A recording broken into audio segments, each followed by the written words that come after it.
Look at that black and white difference. Oh yeah, that's pretty. Oh, hello. So today we're talking about a mask made by a company that doesn't exist anymore. For once, they don't exist not because 3M bought them out or because they got sued out of existence, but because they made a bunch of stuff that actually didn't meet any safety qualifications in the U.S. and so they folded. And that company is ToombsAir, which is they made the mask you see in front of you. Now, for those of you who enjoy things, this is not a good video for you. But Carn's is really funnily named because a cairn is it's an old Celtic place where you put dead people. Cairn means tomb. So I don't know why they gave these masks to firefighters running into burning buildings and saying, yes, here's your tomb mask. It's because it's the name of the people that designed the company. Did I ask you? Well, you got served. Fine. Okay. Well, if your last name is, you know what? Okay, I could see ToombsAir. I mean, there's that. No, there was that guy. You ever? You probably haven't seen X-Files, but in like the first season, there was this really creepy guy named Toombs, and he could like extend his fingers and arms and shit to crawl into windows, and he almost killed Mulder a couple of times before he got killed in an escalator. Which I know that sounds like I'm joking, but he actually does get killed in an escalator accident. I believe it. So yeah, I guess this is a ToombsAir because you're gonna fucking die. And the ultimate sad pano. But yeah, these aren't really a mask. Like, they're more kind of a shitbox. So the key features of it are you actually have some kind of nice things. It's like someone took an AV2000 and said, what if I made it better, but then didn't bribe people like 3M does to get the approvals passed. And so it failed. But it's got this nice 5-point head harness, really 6-point, because this one big plastic loop that you see here, that's actually one big loop, and it runs all the way back and all the way up, and there's a canvas right there. It's actually pretty comfortable. Let's see. Now, other stuff, obviously you have other 5 straps. They're pretty bulky. It's kind of weird. They have this weird locking thing that doesn't really lock. And then those buckles are sort of angled up, which is kind of interesting. Yeah, they're angled upwards a little bit. They're trying to compensate for their lack of ability to mold, harness positions on the mask, I guess. It's just like bolt some shit on it works. Oh, dude, I figured out what these are. Look at this. What? So, like, this thing, it's got this plastic tab. If you push it in, it pulls that buckle thing forward so you can do it faster. Oh, interesting. That is really stupid.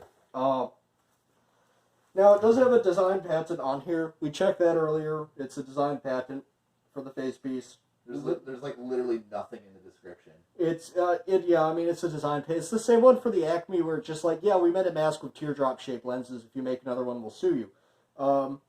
But it's just 6 CAD drawings of this.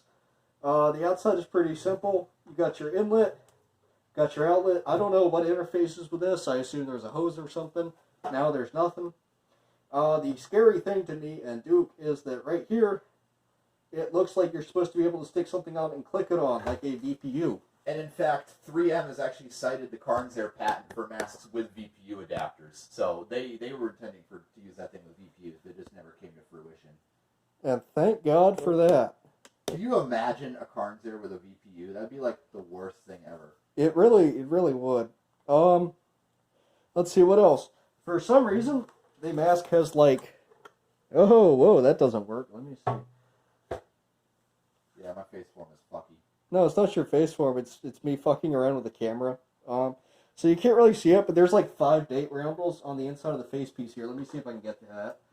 Because they were like, hey guys, what's cooler than one roundel? One for every single year. Logistics, bro. Let's see if it gets that. Yeah, so you can see them up there. Don't worry about reading them. I can't read them either. Yeah, a bunch of roundels up there. If we pull this open, now this actually does feel like a durable mask, and if you handed it to me and I didn't know anything about it, I'd say, well, this is weird and probably European, and I hate it, but it looks functional, but apparently it's not. Look at the inside of it. Notice that there are no valves on the nose cup. But they've kind of positioned it. They actually took some tips from like the M45 design where the only inlet is on the opposite side to the inlet valve, or where the air comes in on the face piece, and so the air has to travel over the lens to get to that inlet on the nose cup before entering your mouth.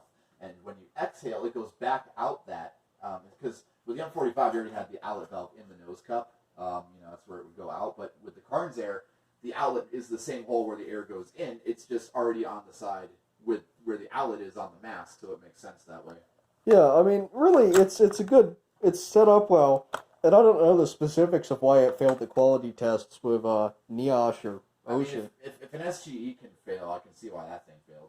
Oh yeah, I mean, it's probably either material standards or simply because the way that the plastic crap is, or sorry, no, that's plastic. The way that this plastic crap holds this rubber onto this plastic crap isn't properly done, it doesn't seal well or something. Or because people don't have heads like fucking Lego figures, except for that one guy we both know. Maybe it just, they got really fucking, this wouldn't work on like Finnish people. You look at the M95 and you're like, well, they have kind of long faces. But it works. It's like the most comfortable mask I own. Yeah, I mean, I'm not trying to get phrenological here, but it's like, masks have a certain shape so they interface with people's faces, and maybe this one just does not, except for like one guy. Then again, a lot of the firefighters that I've known have heads kind of shaped like fire hydrants. Huh. That's a sentence.